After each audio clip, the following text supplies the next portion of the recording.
જય Goga Maharaj, welcome to my new vlog વિડીયામાં guys. તો આજે તમને એક ચેતવણી આપું છું, કારણ કે ઉત્તરાયણ છે બરાબર.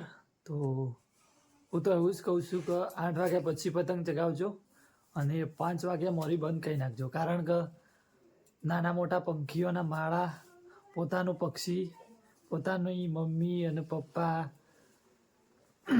પક્ષી હોય તો ચરવા જોઈએ અને રસ્તામાં ના આવું તો લોચા પડો, એમનો પરિવાર વિખરાઈ જાય.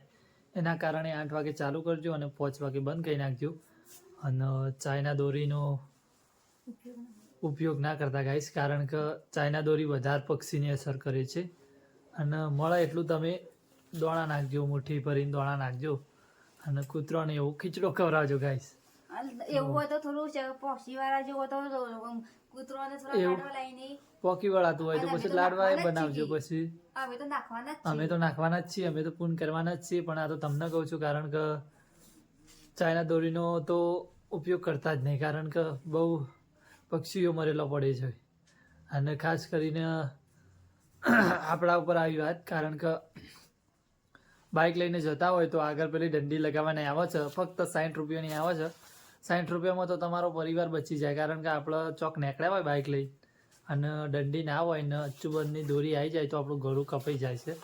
એના કારણે 60 રૂપિયાની દંડી આવે છે એ લગાવી સારી, કારણ કે એમાં આપણું 60,000ની વસ્તુ દવાખાનામાં હમણાં જતા રહીએ તો 60,000 ઉપર ખર્ચો થઈ જાય. એના કારણે 60 રૂપિયાની વસ્તુ લઈ અને બાઇકની દંડીમાં લગાવી દો તો સારું રહે એમ. તો ગાઈસ, વડનગર નીકળવાના છે. વડનગરનો સરસ મજાનો માહોલ તમને બતાવશું આજે. અને બીજું તો એવું જ કહું છું કે ચાઇના દોરી પર પતંગ ના ચગાવતા, કારણ કે પંખીઓનું જોજો ગાઈસ. આપણો તો 2 દિવસનો જ તહેવાર છે અને બરાબર ગાઈસ. તો બ્લોગમાં જોડાયેલા રહેજો. ચલો મળીએ આગળ.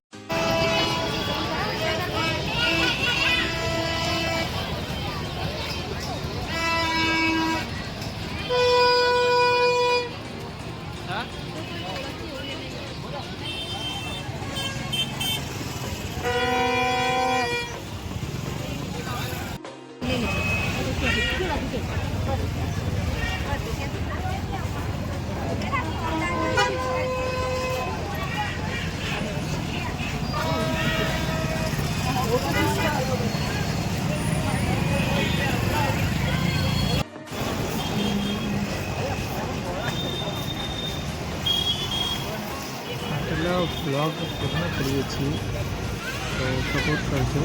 જય શ્રી રામ.